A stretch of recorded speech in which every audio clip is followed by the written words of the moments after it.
Hello everyone, मेरा नाम है पीटर पाकर और आप देख रहे हैं मैग्नेटन क्लासेस।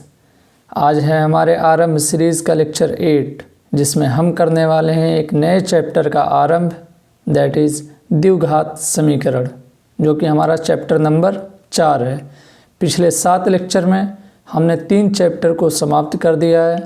पहला चैप्टर हमने किया है वास्तविक संख्याएँ, दूसरा बहुपद और तीसरा 2 चर वाले रैखिक समीकरण युग्म। आज हम करेंगे एक नए चैप्टर का आरंभ, द्विघात समीकरण। ठीक है, अगर आपने वो तीनों चैप्टर्स नहीं देखे हैं तो उन तीनों चैप्टर के प्लेलिस्ट के लिंक आपको डिस्क्रिप्शन में मिल जाएंगे, आप उनको ज़रूर एक बार देखिएगा। ठीक है, आज के लेक्चर के पहले एक्सरसाइज यानी 4.1 के पहले प्रश्न पे चलते हैं हम, जिसमें हमसे पहले प्रश्न में क्या कह रहा है कि जांच कीजिए कि क्या निम्न द्विघात समीकरण हैं। यही हमारा चैप्टर भी है, द्विघात समीकरण। पहले ही प्रश्न में हमसे 8 पार्ट दिया हुआ है हमें, और इन 8 पार्ट को हमें चेक करके बताना है कि कौन सा द्विघात समीकरण है और कौन सा नहीं है। दूसरे वाले चैप्टर में हम पढ़ के आ रहे हैं द्विघात बहुपद के बारे में। उसमें हमने देखा था कि द्विघात बहुपद वो बहुपद होते हैं जिनमें पद तो कितने भी हो सकते हैं, उसका कोई शर्त नहीं है, लेकिन उसमें जो चर है उसका अधिकतम घात 2 होना चाहिए। यहाँ पे क्या है, द्विघात समीकरण। वहाँ पे हम डायरेक्ट लिख देते थे, हम ऐसे लिखते थे उसका व्यापक रूप यानी मानक फॉर्म, मानक रूप जो था हम लिखते थे ax² + bx + c। अगर इतना लिख के हम छोड़ दें तो हम इसे कहते थे बहुपद। अगर इसी के आगे मैं बराबर 0 लगा दूं तो ये एक समीकरण बन जाता है। ठीक है, अब चैप्टर का नाम है हमारा द्विघात समीकरण, यानी ax² + bx + c, जिसके चर का अधिकतम घात 2 है और बराबर 0 लगा है, यानी द्विघात समीकरण का व्यापक रूप यानी मानक रूप क्या होगा, ax² + bx + c। ठीक है, जिसमें चर की अधिकतम घात कितनी होगी, 2 होगी। चलते हैं पहले प्रश्न पे। पहले प्रश्न लिख देते हैं, पहला पार्ट x+1 का, x+1 इसका होल स्क्वायर बराबर 2 गुणे x - 3। ठीक है, इसे हम करेंगे हल। सबसे पहले क्या लिखेंगे, सरल करने पर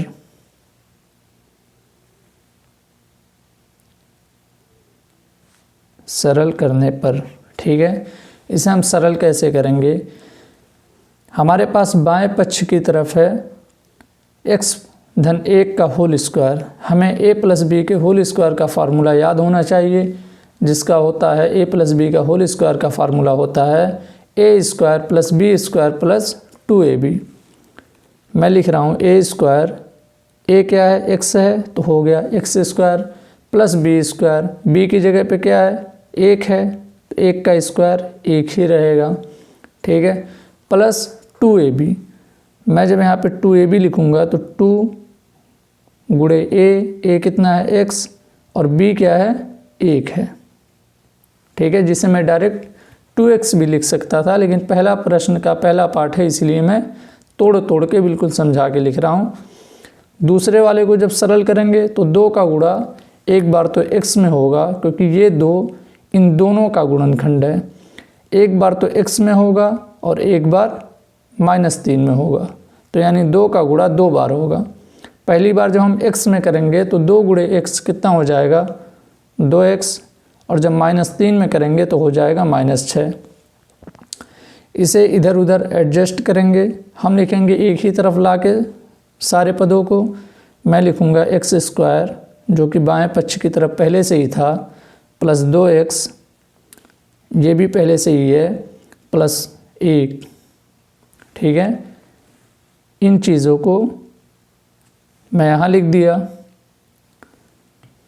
अब जो दाएं पक्ष में उन्हें मैं बाईं तरफ लेके आ रहा हूँ, तो +2x हो जाएगा -2x और -6 हो जाएगा +6 बराबर 0। ठीक है, अब काटा पीटी थोड़ा सा कर दे रहे हैं। मैं देख रहा हूँ कि +2x और -2x ये दोनों कट जाएंगे क्योंकि दोनों का मान बराबर है और साइन अलग अलग है, तो इसीलिए दोनों कट के 0 हो गए। बचा क्या? बचा सिर्फ x² + 7, 6 और 1 मिलके 7 बराबर 0। ठीक है, अब मुझे बताना है क्या यह एक द्विघात समीकरण है। इसमें जो चर है उसकी अधिकतम घात 2 तो है, लेकिन इसमें bx वाला कोई पद नहीं है। ठीक है, तो क्या ऐसे को द्विघात बहुपद, द्विघात समीकरण कह सकते हैं? बिल्कुल कह सकते हैं। हम लिखेंगे यह से पहले एक चीज़ लिख दे रहा हूँ कि मैं इसे और क्या लिख सकता हूँ, अर्थात मैं इसे ऐसे भी तो लिख सकता हूँ x² धन 0x, 0x का मतलब 0 धन 7 बराबर 0। अब तो ये आ गया ax² + bx + c बराबर 0, जहाँ पे a बराबर कितना है? 1 है, b बराबर कितना है? 0 है और c बराबर कितना है? 7 है। हम लिखेंगे यह ax² + bx + c बराबर 0 के प्रकार का है।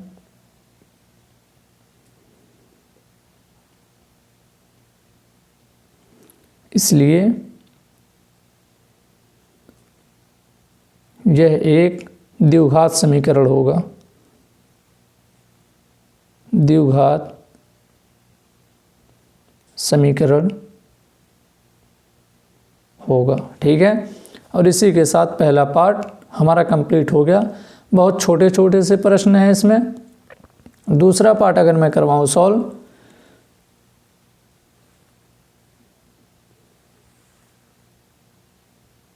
दूसरा पार्ट इसमें हमें दिया हुआ है x² - 2x, नंबरिंग कर दूं। इसमें हमें दिया है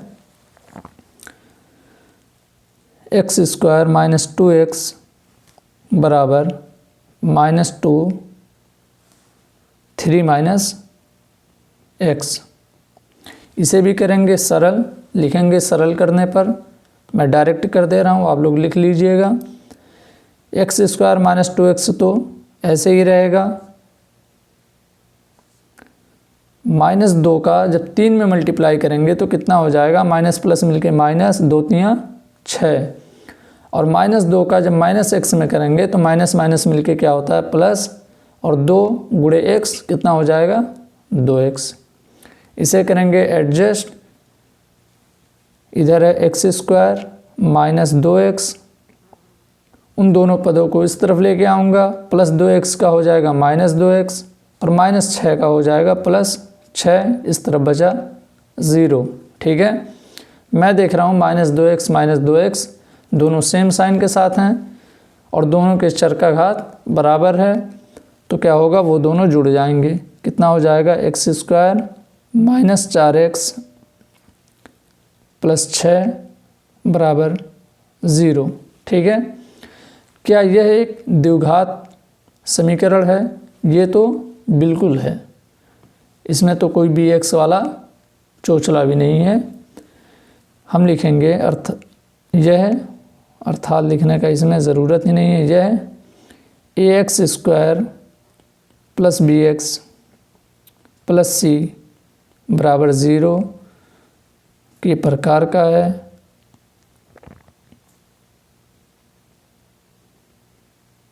इसलिए यह एक द्विघात बहुपद है, द्विघात समीकरण है। बहुपद तो हम पढ़ के आ चुके हैं। यह एक द्विघात समीकरण है। अब हम चलते हैं पार्ट 3 पे, जिसमें हमें दिया है x - 2, फिर दूसरे ब्रैकेट में दिया है x + 1 बराबर x - 1 गुणे x + 3। मैं इस तरफ तीसरा प्रश्न लिख के रखा हूँ, इसे करते हैं हम सॉल्व। इसे मैं डिवाइड कर दे रहा हूँ, एक तरफ तीसरा पार्ट करवाऊँगा, एक तरफ चौथा पार्ट करवाऊँगा। थोड़ा सा जूम कर दूँ।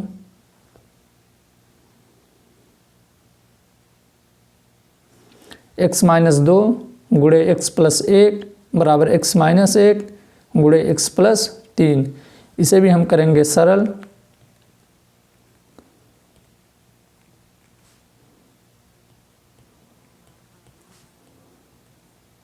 ठीक है, सरल करने पे क्या होगा, x - 2 का गुणा x + 1 में होगा। ये कैसे होगा, एक बार x का गुणा x में होगा, फिर 1 में होगा, फिर -2 का गुणा भी एक बार x में होगा और एक बार +1 में होगा। ठीक है, हम करते हैं x का गुणा पहले x में करेंगे, फिर 1 में करेंगे। x का गुणा जब x में करेंगे तो आ जाएगा x², फिर जब x का गुणा 1 में करेंगे तो आ जाएगा x। इसके बाद -2 का गुणा x में करेंगे, आ जाएगा -2x, फिर -2 का गुणा 1 में करेंगे, आ जाएगा -2। हमारा बायां पक्ष कंप्लीट हो गया, जितना हमें करना था सरल। अब दाएं पक्ष पे चलते हैं। दाएं पक्ष में भी सेम होगा, x का गुणा जब x में होगा हो जाएगा x², x का गुणा जब 3 में होगा तो हो जाएगा +3x, फिर -1 का गुणा जब x में होगा हो जाएगा -x, और -1 का गुणा जब +3 में होगा तो आ जाएगा -3। एडजस्ट करते हैं, सबको ले आते हैं बाएं पक्ष की तरफ। हम लिखेंगे x² + x और -2x मिलके -x और -2। ये तो भी बायां पक्ष लिखा हूँ। अब दाएं पक्ष को बाएं पक्ष की तरफ लेके आ रहा हूँ। +x² इस तरफ आके -x², और ये दोनों जो 3x और -x हैं, ये दोनों मिलके कितना हो जाएंगे, +2x। लेकिन बाएं पक्ष में आके ये क्या लिखा जाएगा, -2x। ये भी हो गया -2x, और -3 कितना हो जाएगा, +3 बराबर 0। मैं देख रहा हूँ +x² और -x² एक दूसरे को काट देगा। बचा क्या, -x और -2x, ये दोनों मिलके हो गए -3x, और -2 और +3 मिलके कितना हो गया, +1 बराबर 0। इसे अगर मैं माइनस से मल्टीप्लाई कर दूं तो ये हो जाएगा 3x - 1 बराबर 0। ठीक है, मैं देख रहा हूँ ये देखो, इसमें मैं ax² a की जगह पे 0 नहीं लिख सकता, क्योंकि ये जो समीकरण हमारे पास आया है इसमें जो चर है उसका अधिकतम घात कितना है, 1 है। पहले वाले पार्ट में क्या हुआ था, उसका अधिकतम घात 2 था। ठीक है, इसलिए हमने 0x लिख दिया था। इसमें हम 0x² नहीं लिखेंगे, हम क्या लिखेंगे, यह ax² + bx + c बराबर 0 के प्रकार का नहीं है।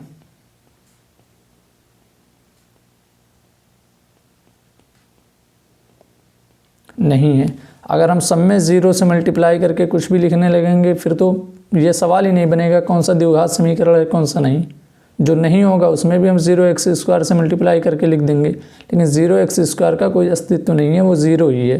ठीक है, इसीलिए यह द्विघात समीकरण नहीं होगा, के प्रकार का नहीं है, इसलिए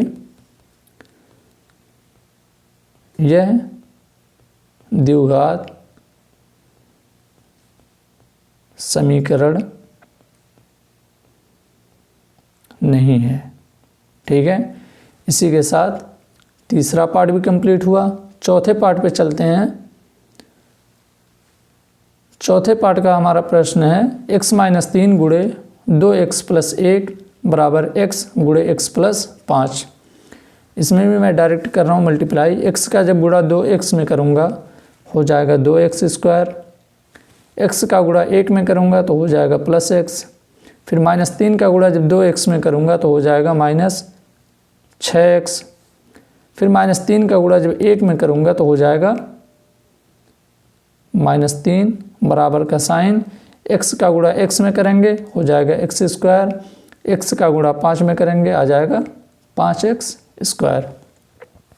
सबको ले आते हैं बाईं तरफ, 2x² ऐसे ही रहेगा, +x और -6x मिलके -5x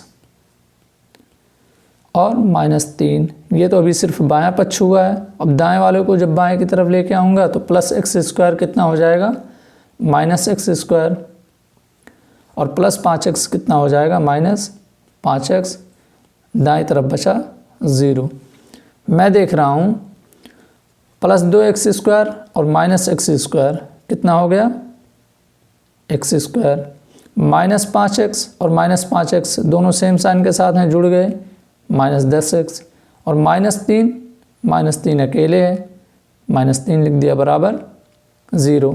यह मुझे साफ साफ दिख रहा है कि ax² + bx + c के प्रकार का है, इसलिए यह क्या होगा द्विघात समीकरण होगा। ठीक है, यह चीज़ लिख लेना नीचे कि यह ax² + bx + c बराबर 0 के प्रकार का है, इसलिए यह द्विघात समीकरण होगा या फिर यह द्विघात समीकरण है। चलते हैं पांचवें पार्ट पे। पांचवें पार्ट में हमारा पहला जो प्रश्न है, पांचवा पार्ट जो है हमारा वो क्या है, 2x - 1 × x - 3 बराबर x-5 × x - 1। अगर मैं थोड़ा सा फास्ट हूँ, मैं जानता हूँ, अगर कोई भी डाउट आ रहा है तो आप मुझे इंस्टाग्राम हैंडल पे डीएम कर सकते हैं या फिर आप मुझे मेल कर सकते हैं जो डिस्क्रिप्शन में दिया हुआ है email ID magneton classes team. ठीक है, आपके सारे डीएम पढ़े जाएंगे, आपकी सारी क्वेरीज सॉल्व की जाएगी। अगर लॉजिकल होगी, करनी चाहिए, ज़रूरी होगी तो ज़रूर की जाएगी। आपको कोई सजेशन वगैरह देना हो, हमें क्या बेहतर करना चाहिए, आप बिल्कुल दे सकते हैं। आप मुझे मेल पे दे सकते हैं, मेल कर सकते हैं, आप मुझे इंस्टाग्राम पे डीएम कर सकते हैं। ठीक है, इंस्टाग्राम आईडी मैग्नेटन क्लासेस। पांचवें पार्ट को सॉल्व करते हैं। 2x - 1 × x - 3 बराबर x-5 × x - 1। 2x का गुणा जब x में होगा क्या हो जाएगा 2x²। 2x का गुणा जब -3 में होगा आ जाएगा -6x। -1 का गुणा जब x में होगा आ जाएगा -x और -1 का गुणा जब -3 में होगा तो हो जाएगा +3 बराबर x का गुणा दूसरी तरफ कर रहा हूँ मैं, x का गुणा x में x², x का गुणा -1 में -x, +5 का गुणा x में +5x और +5 का गुणा -1 में तो -5। सबको ले आते हैं बाईं तरफ। मैं लिखूँगा 2x² -6x और -x मिलके -7x और +3। यह अभी बायां पक्ष लिखा हूँ, अब दाहिने पक्ष को मैं बाईं तरफ लेके आ रहा हूँ तो x² हो जाएगा -x², -x और +5x मिलके कितने बनते +4x, लेकिन इस तरफ आके -4x हो गया और -5 कितना हो जाएगा +5, इस तरफ कितना बचा 0। अब मैं इसे थोड़ा सा और सरल कर दूंगा, थोड़ा सा और सिंप्लीफाई। 2x² और -x² मिलके कितना हो गया x², -7x और -4x मिलके कितना हो गया -11x और +3 और +5 मिलके +8 बराबर 0। यह भी हमें साफ साफ दिख रहा है कि ax² + bx + c बराबर 0 के प्रकार का है, इसलिए यह भी द्विघात समीकरण होगा। ठीक है, लिख लेना आप, वही सेम चीज़ें सारे प्रश्न में लिखना है। चलता हूँ मैं छठे पार्ट पे। इसमें क्या दिया हुआ है x² + 3x + 1 बराबर x - 2 का होल स्क्वायर। पहले पार्ट या दूसरे पार्ट में x + ए प्लस बी के होल स्क्वायर का काम आया था, यहाँ पे आ गया ए माइनस बी का होल स्क्वायर का काम। ए माइनस बी का होल स्क्वायर आपको पता होना चाहिए, A square plus B square minus 2ab होता है। बाएं पक्ष को तो कुछ करने की ज़रूरत है नहीं, मैं डायरेक्ट लिख रहा हूँ x square plus 3x plus 1 बराबर x माइनस 2 का होल स्क्वायर को मैं लिखूँगा A square plus B square minus 2ab। A square जब करूँगा ए की जगह पे है x तो हो जाएगा एक्स स्क्वायर, बी स्क्वायर जब करूँगा तो बी की जगह पे है 2 तो हो जाएगा 4 माइनस 2 गुणे ए की जगह पे है x और बी की जगह पे है माइनस 2। ठीक है, इसे करेंगे simplify, x square plus 3x plus 1 बराबर एक्स स्क्वायर प्लस 4 और ये माइनस 2 गुणे एक्स गुणे माइनस 2 मिलके प्लस 4x हो जाएगा। सबको ले आएंगे बाईं तरफ, हो जाएगा x square plus 3x plus 1 बराबर नहीं, एक्स स्क्वायर इस तरफ आके माइनस एक्स स्क्वायर प्लस 4 इस तरफ आके माइनस 4 प्लस 4x इस तरफ आके माइनस 4x बराबर 0। मैं देख रहा हूँ एक्स स्क्वायर से एक्स स्क्वायर कैंसिल और 3x और माइनस 4x मिलके कितना हो जाएगा माइनस x और प्लस 1 और माइनस 4 मिलके माइनस 3 बराबर 0। सबको माइनस से मल्टीप्लाई कर दो या फिर उस तरफ लेके चले जाओ, बात वही होती है। अगर ऐसा कोई कंडीशन बन रहा है और साइन चेंज करना हो तो हम डायरेक्ट कर सकते हैं x प्लस 3 बराबर 0। अब चाहे तुम इसे कहो कि माइनस से गुणा करने पर या फिर कहो इन दोनों पदों को मैं इस तरफ ले आया। ठीक है, x धन 3 बराबर 0 मुझे साफ साफ दिख रहा है। यह भी तीसरे वाले पार्ट की तरह द्विघात समीकरण नहीं होगा क्योंकि यह A X square plus B X plus C बराबर 0 के प्रकार का नहीं है, इसलिए यह भी द्विघात समीकरण नहीं होगा। यह एक्सेप्शनल केस 1-2 आते हैं तो इसलिए लिख दे रहा हूँ। यह A X square plus B X plus C बराबर 0 के प्रकार का नहीं है,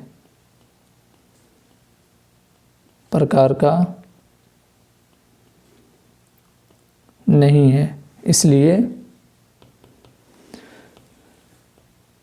यह द्विघात समीकरण नहीं होगा या फिर नहीं है। और हमारा ये कौन सा पार्ट कंप्लीट हो गया, छठा पार्ट कंप्लीट हो गया। चलते हैं 7वें पार्ट पे। 7वें पार्ट में हमें दिया हुआ है x प्लस 2 का होल क्यूब बराबर 2x गुणे एक्स स्क्वायर माइनस 1। अब हमें काम पड़ेगा a प्लस बी के होल क्यूब का फार्मूला। हमें मालूम होना चाहिए, वैसे जनरली याद नहीं होता है a प्लस बी के होल क्यूब का या फिर a माइनस बी के होल क्यूब का, इसलिए मैं इसका लिख रहा हूँ a प्लस बी का होल क्यूब। ये क्या होता है,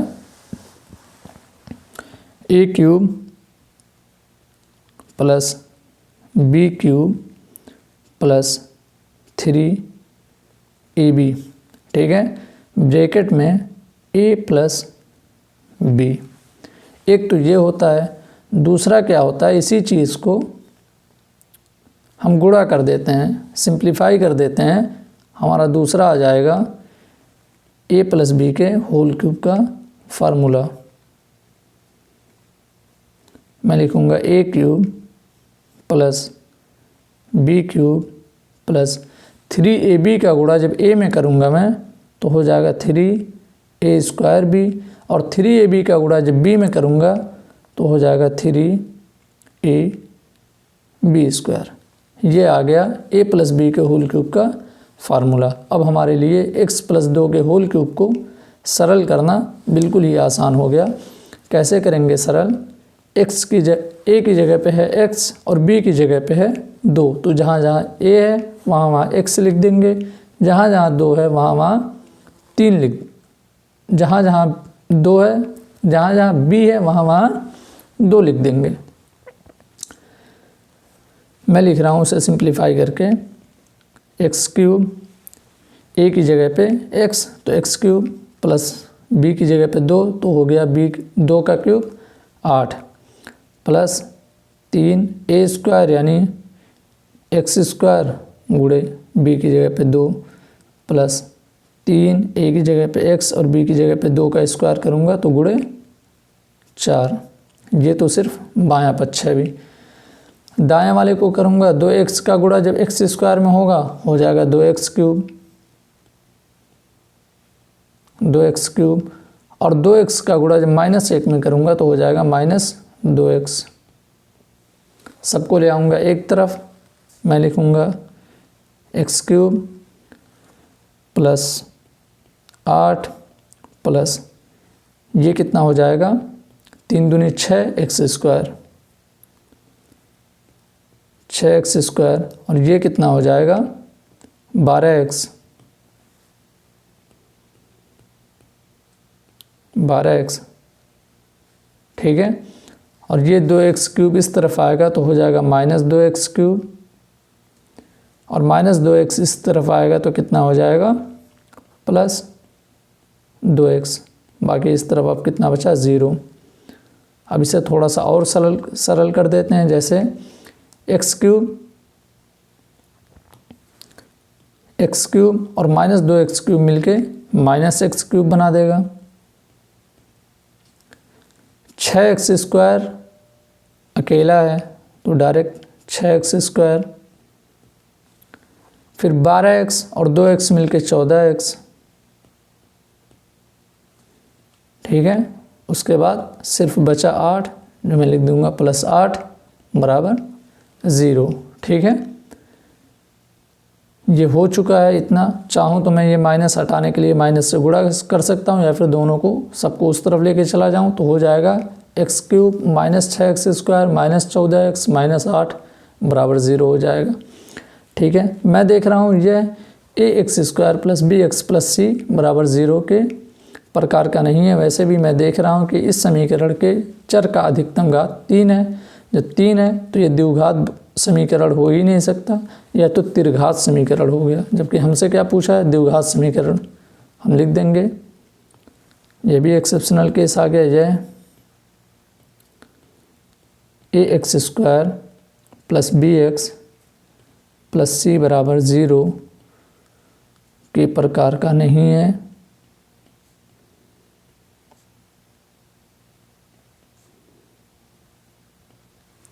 इसलिए यह द्विघात समीकरण नहीं होगा, ठीक है। अब हम चलते हैं एकदम लास्ट पार्ट जो हमारा है 8वां। इस तरफ 7वां था तो इस तरफ 8वां होगा। 8वें पार्ट में हमें दिया हुआ है X cube -4x square -x plus 1 बराबर x -2 का whole cube. a plus B के होल क्यूब का फार्मूला हम देख के आ रहे हैं। a माइनस बी का होल क्यूब का फार्मूला क्या होगा, a माइनस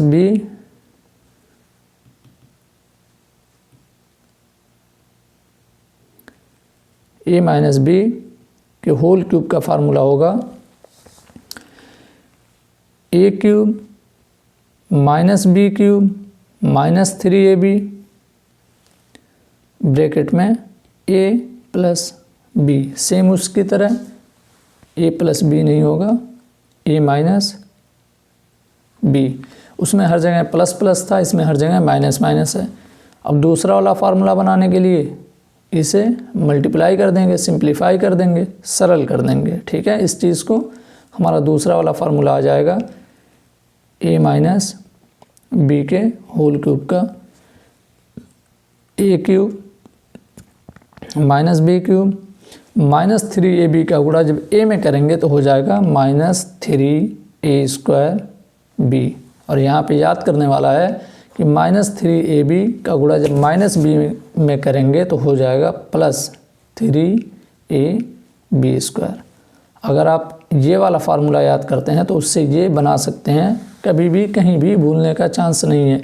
लेकिन अगर ये वाला याद करते हैं तो यहाँ पे आप कंफ्यूज हो सकते हैं कि +3ab² इसमें आता है a-b के होल क्यूब में। अब हम करते हैं इसे सॉल्व।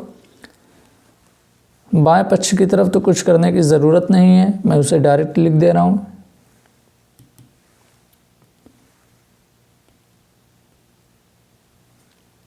x³ -4x² -x + 1 बराबर x-2 का होल क्यूब करेंगे तो हो जाएगा x³ -8 और 3a² यानी 3x² और 2 का गुणा और तो -6x² और 3a यानी 3x और b का स्क्वायर यानी 4 यानी 12x, लेकिन ये आएगा प्लस में। ये हो गया, तोड़ दिया हम a-b को होल क्यूब को, a-b के होल क्यूब को हमने तोड़ दिया। अब मैं सबको ले आता हूँ किस तरफ, बाईं तरफ या फिर दाहिनी तरफ, जिस तरफ ले जाना चाहो कोई फ़र्क नहीं पड़ने वाला है। x³ -4x² -x धन 1। अब ये दाहिनी पक्ष वाला x³ इस तरफ आएगा -x³ -8 इस तरफ आएगा +8 -6x² इस तरफ आएगा +6x² और +12x इस तरफ आके -12x बराबर 0 हो जाएगा। हम देख रहे हैं, क्या देख रहे हैं कि x³ और x³ कट जाएगा, बाकी -4x² और +6x² मिलके +2x² बनाएंगे। उसके बाद x वाला टर्म सॉल्व करते हैं, -x और -12x मिलके -13x बन जाएगा और +1 क्या है, +1 और +8 मिलके +9 बराबर 0। हमें यह साफ साफ दिख रहा है कि यह ax² + bx + c बराबर 0 के प्रकार का है, इसलिए यह एक द्विघात समीकरण होगा। इसी के साथ ये चीज़ लिख लेना, मैं ही लिख दे रहा हूँ, यह ax² + bx + c बराबर 0 के प्रकार का है, इसलिए यह द्विघात समीकरण होगा। ठीक है, इसी के साथ 4.1 प्रश्नावली का पहला प्रश्न कंप्लीट होता है, जिसमें टोटल कितने पार्ट थे, 8 पार्ट। अब हम चलते हैं प्रश्न संख्या 2 पे, जिसमें हमसे कह रहा है निम्न स्थितियों को द्विघात समीकरणों के रूप में निरूपित कीजिए। ठीक है, इसका पहला पार्ट क्या है, एक आयताकार भूखंड का क्षेत्रफल 528 मीटर स्क्वायर है। मीटर स्क्वायर क्षेत्रफल का यूनिट होता है। क्षेत्र की लंबाई मीटरों में, चौड़ाई के दोगुने से 1 अधिक है। हमें भूखंड की लंबाई और चौड़ाई ज्ञात करनी है। दोगुने से 1 अधिक है मतलब अगर हमारी चौड़ाई 8 है तो लंबाई कितनी होगी, 2 गुना यानी 16, उसमें भी 1 जोड़ दो यानी 17 होगी। ठीक है, यही होता है 2 गुने से 1 अधिक। हम लिखेंगे हल। हमें जो चीज़ें नहीं पता होती हैं उन्हीं चीज़ों को हम मान लेते हैं। हमें क्या नहीं मालूम है, चौड़ाई मालूम तो लंबाई भी नहीं है, लेकिन लंबाई को चौड़ाई के टर्म में हमें दिया हुआ है कि चौड़ाई के 2 गुने से 1 ज़्यादा लंबाई है, तो हम मान लेते हैं, माना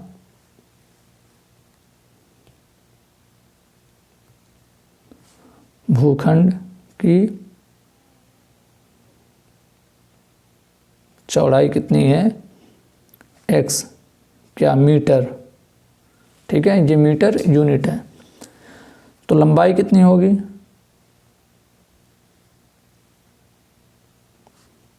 लंबाई हो जाएगी चौड़ाई का 2 गुना धन 1 मीटर। हालांकि इतना दूर मुझे नहीं लिखना चाहिए, लेकिन चलो 1 मीटर। ठीक है, 2x धन 1 मीटर। ये तो आ गया लंबाई और चौड़ाई। सवाल के अकॉर्डिंग, प्रश्न के अकॉर्डिंग हम लिखेंगे प्रश्नानुसार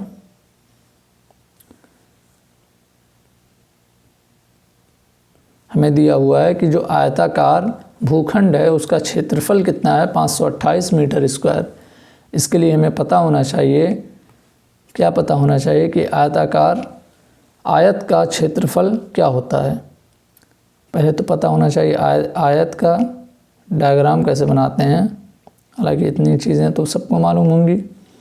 ये होता है आयत जिसकी लंबाई और चौड़ाई बराबर नहीं होती है। अगर लंबाई चौड़ाई बराबर हो जाए तो वो क्या हो जाएगा, वर्ग हो जाएगा। इसमें अगर चौड़ाई हमने माना x, a और b के टर्म में बता रहा हूँ, a और लंबाई है b, तो इसका जो क्षेत्रफल होगा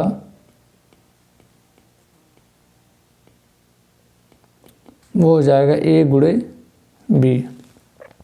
ठीक है, हमें लंबाई और चौड़ाई मालूम है, हमें क्षेत्रफल दिया है, कितना दिया है, 528 मीटर स्क्वायर।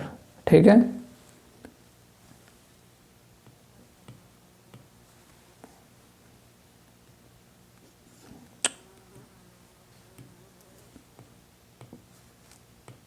क्षेत्रफल कितना दिया है,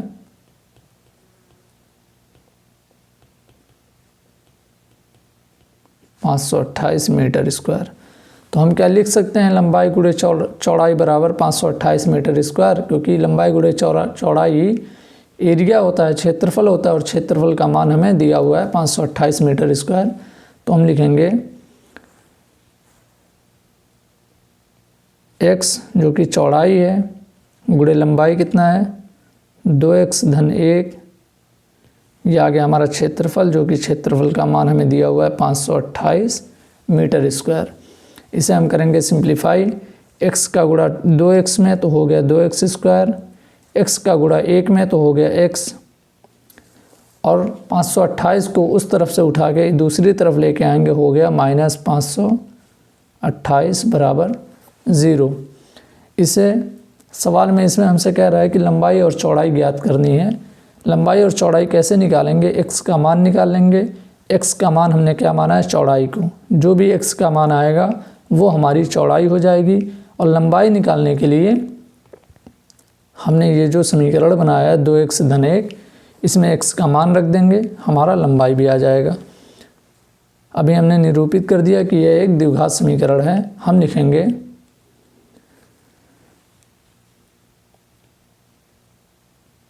भूखंड की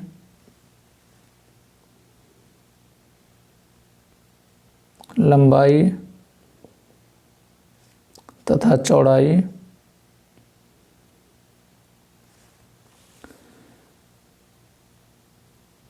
एक द्विघात समीकरण को निरूपित करती है।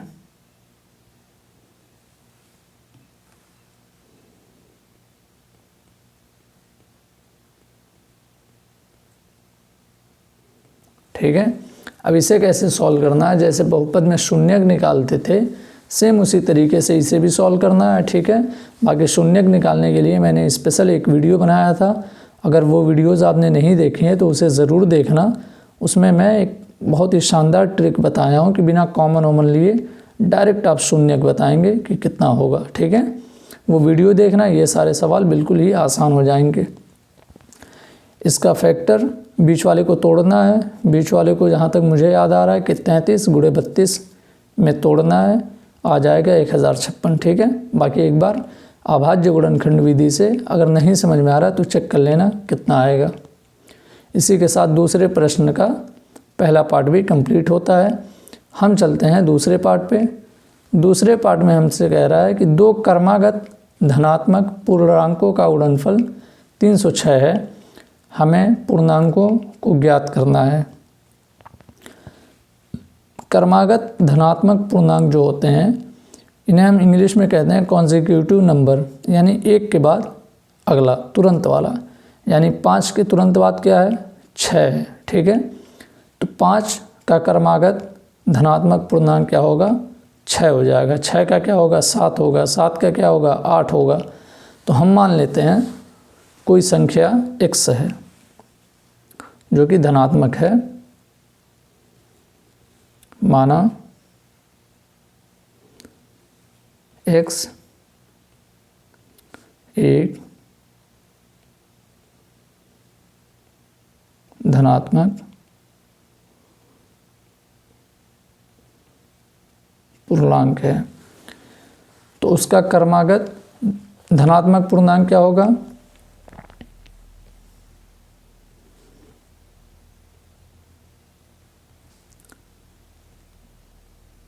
क्रमागत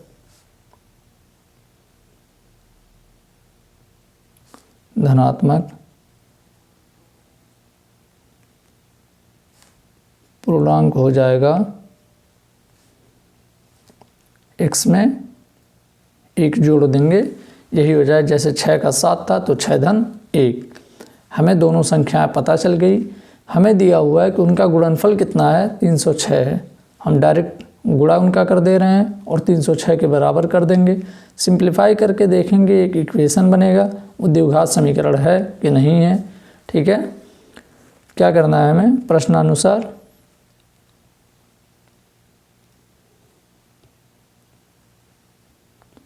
क्या करना है x का गुणा x धन 1 में कर देना है, और ये कितना बराबर हमें दिया हुआ है 306 के बराबर। हम इसे करेंगे सिंप्लीफाई, x का गुणा x में x स्क्वायर, x का गुणा 1 में x, और 306 को इस तरफ लेके आ गया, हो गया 306 बराबर 0। ये भी एक द्विघात समीकरण है। हम इसमें पिछले प्रश्न की तरह लिखेंगे कि भूखंड की लंबाई तथा चौड़ाई जैसे इसमें लिखे थे, क्योंकि भूखंड की लंबाई और चौड़ाई की बात हुई थी। इसमें बात हो रही है दो क्रमागत धनात्मक पूर्णांकों का गुणनफल। हम लिखेंगे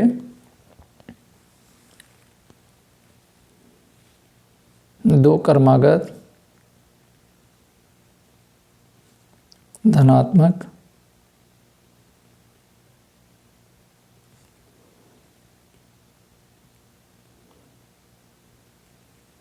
पूर्णांकों का गुणनफल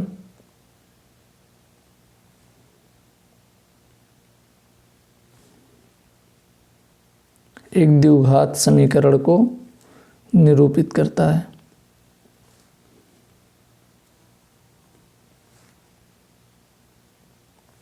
समीकरण को निरूपित करता है। ठीक है, और इसी के साथ हमारा पार्ट 2 भी कंप्लीट हो गया।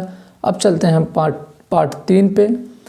अगर तुम्हें एक्चुअल मान निकालना होगा कि वो दो संख्याएं कौन सी हैं, वही सेम चीज़ करना है। ये हमारा द्विघात समीकरण आ गया, इसमें क्या करना है इसके शून्यक निकाल लेने हैं, जो भी x का मान आएगा। एक तो वो संख्या हो गया, दूसरी संख्या x धन 1, यानी उसका एक ज़्यादा दूसरी संख्या हो जाएगी। तीसरा पार्ट क्या है, रोहन की माँ उससे 26 वर्ष बड़ी है, उसकी आयु का गुणनफल अब से 3 वर्ष पश्चात 360 हो जाएगी उनकी आयु का। ठीक है, हमें रोहन की वर्तमान आयु ज्ञात करनी है। इसके लिए हमें क्या बनाना है, द्विघात समीकरण बना के देना है रोहन की वर्तमान आयु पता करने के लिए। हमें रोहन की वर्तमान आयु पता करनी है, इसीलिए हम मानेंगे रोहन की वर्तमान आयु x वर्ष है। माना रोहन की वर्तमान आयु x वर्ष। ठीक है, तो उसकी माँ की उम्र कितनी होगी, उसकी माँ उससे कितनी बड़ी है 26 साल, माँ की आयु, ये हो जाएगा x तो रोहन का इससे 26 साल बड़ी, तो हो जाएगा x धन 26 वर्ष। ठीक है। उसके बाद हमसे कह रहा है कि 3 साल पश्चात यानी 3 साल बाद उनकी आयु यानी रोहन और रोहन की माँ की आयु का गुणनफल जो होगा वो कितना हो जाएगा, 360 के बराबर हो जाएगा। 3 साल बाद क्या होगा, 3 वर्ष पश्चात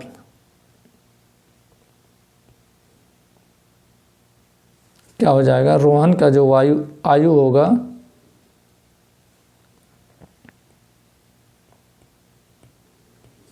रोहन की आयु पहले तो x था, 3 साल बाद x धन 3 हो गया, और उसकी माँ का कितना हो जाएगा, माँ का उसके हो जाएगा, पहले x धन 26 था, अब x धन 29 हो जाएगा, क्योंकि यह भी तो 3 साल बड़ी हो जाएगी। डिफरेंस हमेशा 26 मेंटेन रहेगा।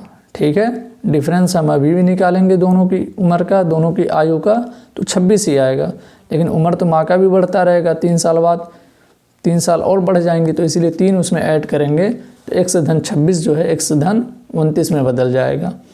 ये दोनों 3 साल पश्चात उम्र आ गई रोहन और उसकी माँ की। हमसे सवाल में कहा है प्रश्नानुसार कि इन दोनों की आयु का गुणनफल, प्रश्नानुसार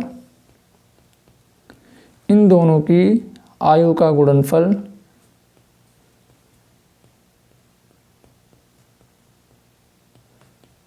कितना है, 360 होगा। इसे करेंगे सिंप्लीफाई, x का गुणा x में हो जाएगा x², x का गुणा 29 में हो जाएगा 29x, 3 का गुणा x में हो जाएगा 3x, और 3 का गुणा 29 में करेंगे आ जाएगा 87 बराबर 360। ठीक है, सबको ले आएंगे एक तरफ, सबको जब लाएंगे एक तरफ तो x² तो अकेला है, हो गया x², 29x और 3x मिलके 32x और प्लस 87, 360 इस तरफ आएगा, माइनस में होगा, तो आंसर हमारा आएगा माइनस आ जाएगा 273 बराबर 0।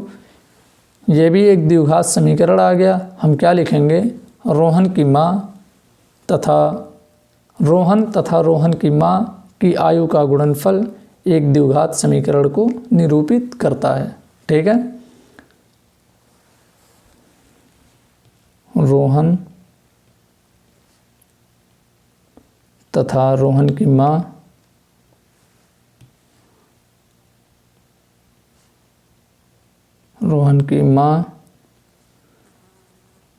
की आयु का गुणनफल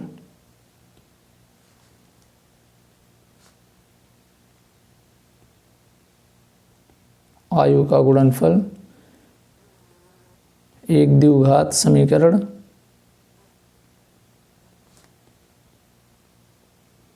समीकरण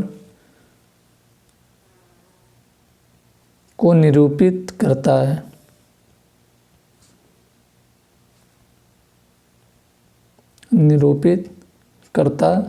है। ठीक है, और इसी के साथ पार्ट 3 भी हमारा कंप्लीट होता है। हम चलते हैं पार्ट 4 पे, जिसमें हमसे कह रहा है कि एक रेलगाड़ी 480 किलोमीटर की दूरी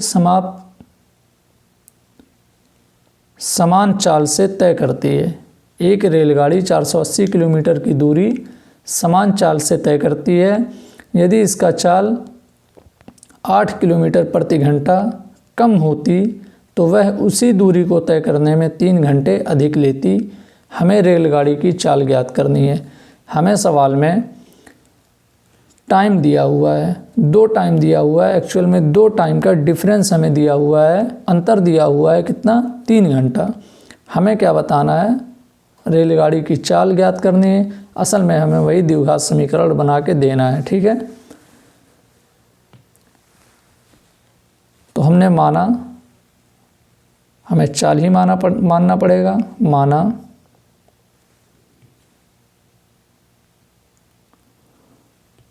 रेलगाड़ी की चाल कितनी है, x किलोमीटर प्रति घंटा।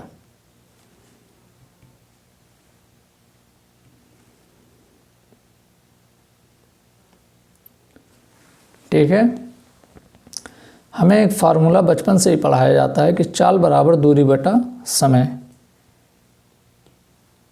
चाल बराबर दूरी बटा समय। अगर मुझे समय निकालना हो तो मैं इसी फार्मूले को, इसी सूत्र को मैं लिख सकता हूँ, समय बराबर दूरी बटा चाल। क्यों ऐसा लिखा हूँ? क्योंकि मुझे समय दिया हुआ है, मैं दोनों कंडीशन में समय निकाल के दोनों का डिफरेंस, दोनों का अंतर ले लूँगा, जो कि मुझे दिया हुआ है कि 3 घंटे का अंतर होता है। 3 घंटे अधिक ले लेती है, यानी डिफरेंस कितना है, 3 घंटे का है। ठीक है, पहले वाले कंडीशन में 480 किलोमीटर समान चाल से तय करने में कितना वक्त ले रहा है ये तो नहीं दिया है, तो मैं लिखूँगा समय बराबर, हालांकि समय के बजाय मैं समय को t से लिख रहा हूँ,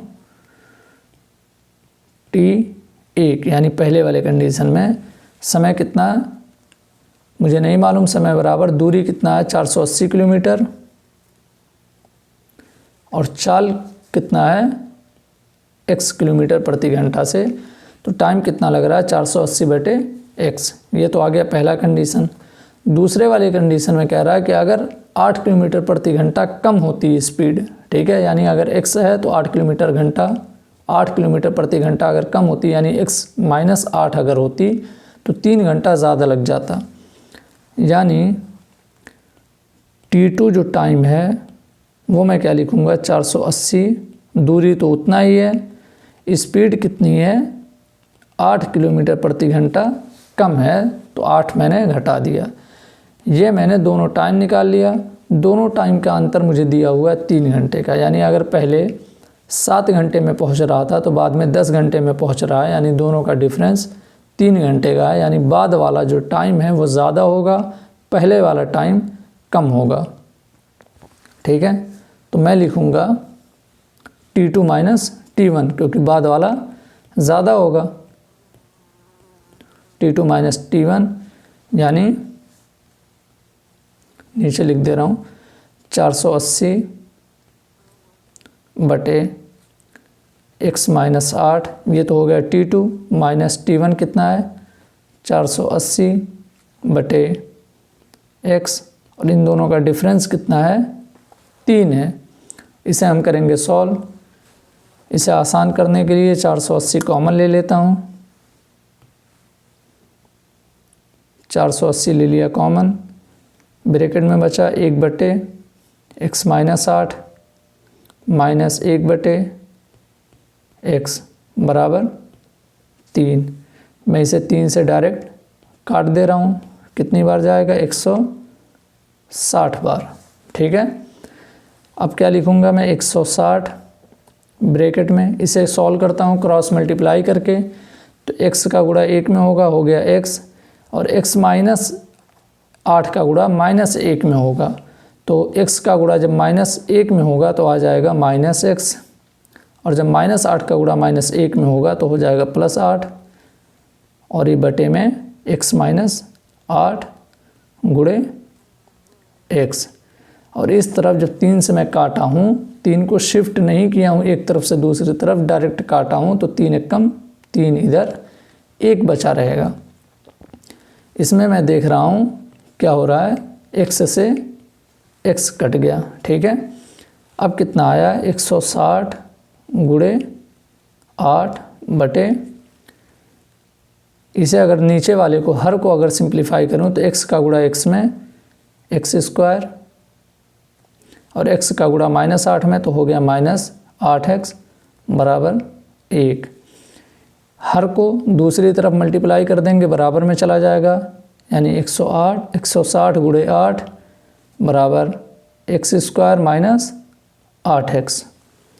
अब क्या करते हैं, 160 गुणे 8 को दूसरी तरफ लेके चले जाएंगे गुणा करके, यानी x² माइनस 8x, और 160 गुणे 8 कितना होगा, 16 × 5 = 80 और 16 × 3 = 48, यानी 124।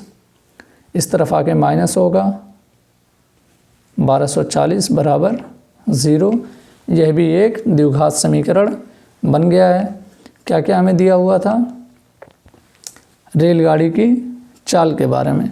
तो जैसे पहले, दूसरे, तीसरे प्रश्न में पार्ट में लिखे हैं, ऐसे ही इसमें भी लिख देंगे, ठीक है। इसी के साथ हमारा एक्सरसाइज प्रश्नावली 4.1 समाप्त होता है। अगले लेक्चर में, यानी लेक्चर नंबर 9 में हम करेंगे प्रश्नावली 4.2 को सॉल्व। अगर वीडियोस अच्छी लग रही हों तो वीडियोस को लाइक कीजिएगा, अपने दोस्तों के साथ सब्सक्राइब कीजिएगा और चैनल को अपने दोस्तों के साथ शेयर कीजिएगा और चैनल को सब्सक्राइब करके मेरी मदद कीजिएगा, ताकि मैं आप जैसे बहुत सारे बच्चों के साथ पास पहुंच पाऊं, ठीक है। बाकी आज के लिए इतना ही, मिलते हैं अगले लेक्चर में, तब तक के लिए गुड बाय।